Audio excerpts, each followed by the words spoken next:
Welcome back to the introduction of the new structural regional economics. Last lecture, we learned the achievement of target poverty alleviation carried in China. Well, so how has China carried out target poverty alleviation? Going forward, we'll take the old revolutionary base areas as an example to explain how the country's impoverished areas are lifted out of poverty.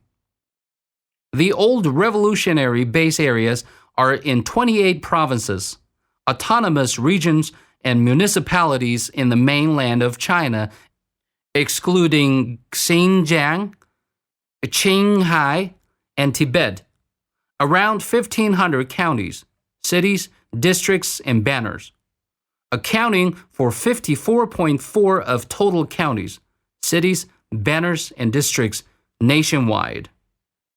Among them, Sichuan, Shaanxi, Gansu, Ningxia, Zhejiang, and Youjiang, Dabi Mountain, Jiaxi, Fujian, Guangdong.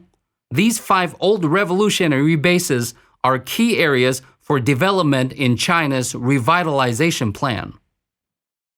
The 5 areas cover 364 counties with an area of 845,600 square kilometers in total, accounting for 8.81% of the country's total land area.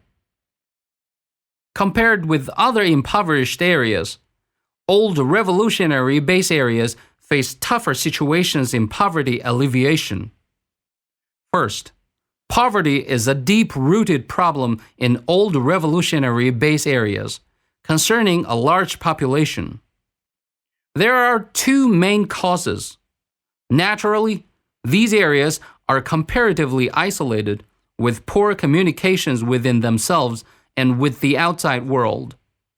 Such geographical locations often have them constrained by water resources and other endowments and leave them to frequent natural disasters. Socially, when the old revolutionary base areas develop, the farmers' efficiency in agriculture production remains low and they have only a single source of income, lack of self-development with poor ability to guard against risk on the market. Besides, the lack of agricultural products with local characteristics and sales channels leave these areas lagging behind in urbanization. The second problem facing the old revolutionary base area is that transportation, power transmission, water conservancy, and other infrastructure there are weak. The third problem hindering the development of old revolutionary base area is that the development of social programs are lagging behind and public services are inadequate. As we can see from the figures in the chart, great achievements have been made in the cause of poverty alleviation in the 5 key old revolutionary base areas. However, some old revolutionary base areas still lag behind in the work to reduce poverty. So, facing those difficulties, how did Chinese government carry out poverty alleviation? Looking back, we have found that neither could the earlier structuralism or the theory of the Big Push nor the later Washington Consensus help formulate the concrete and effective economic development strategy. Instead, such theories or consensuses lead to further polarization between rich and poor countries. On such a basis, Professor Justin E. Fu Lin, former senior vice president of the World Bank, and other economists have recently proposed an analysis framework of the new structural economics, seeking to provide other developing countries a working policy-making framework so as to facilitate them to get out of the trap of poverty. Professor Justin E. Fu Lin holds, to genuinely reduce poverty, it is fundamental to promote economic growth. The key to achieve economic development lies in developing a number of dynamic industries. Viability is required for the healthy development of such industries. An industry's viability is dependent on whether it makes full use of local factor endowments and develops its comparative advantages. Old revolutionary base areas in China face acute problems, including the lack of capital investment and human capital accumulation, poor infrastructure, and weak industrial supporting ability. Therefore, old revolutionary base areas have comparative disadvantages in developing capital-intensive industries, while they are comparatively advantageous in promoting labor-intensive industries like the agricultural industry, resource-intensive industries, and tourism. The new structural economics hold that modern economic development is characterized by continuous technological innovation or industrial upgrading. The goal of poverty alleviation and thriving can be easily achieved by areas that make full use of their own comparative advantages and upgrade the industrial structures with the change of factor endowments to obtain new comparative advantages. The old revolutionary base areas, in order to reduce poverty and boost sustainable and rapid economic development, must adhere to the development policy of taking advantage of dynamic situations, make balanced planning, and carry out multi-party coordination so as to eliminate the active constraints curbing industrial development and enhancing comparative advantages.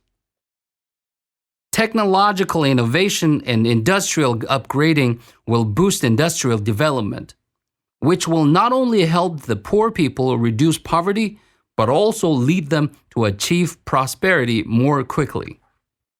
According to the theory of the new structural economics, 5 suggestions for poverty alleviation through industrial development in old revolutionary base areas are proposed. Firstly, old revolutionary base areas need to make use of the factor endowment. On one hand, work needs to be done to market rural collective land for development purposes and reform the system of rural residential land so as to raise the value of the factors on the market. On the other hand, industries with conventional advantages need to be improved and emerging industries should be actively developed. Secondly, old revolutionary base areas need to develop innovative financing models for poverty alleviation through industrial development and expand financing channels. First, increase capital support for poverty alleviation through industrial development. The central government should increase its transfer payments to local governments and various special funds for poverty reduction. Meanwhile, the quota on the issuance of bonds by local governments should be raised when local conditions permit and debt risks are under control. Next, expand financing channels for poverty alleviation through industrial development via financial innovation. It's impossible to overcome difficulties in industrial financing with the support of the government alone. Market mechanisms must be introduced. Financial reform and innovation must be sped up, and financial services must be improved. Lastly, explore more channels to attract investment by improving the business environment. Actively promote charity and public welfare, and encourage more private investment in poverty alleviation and development. Of all the factors promoting economic development across the world, human capital is playing an increasingly important role.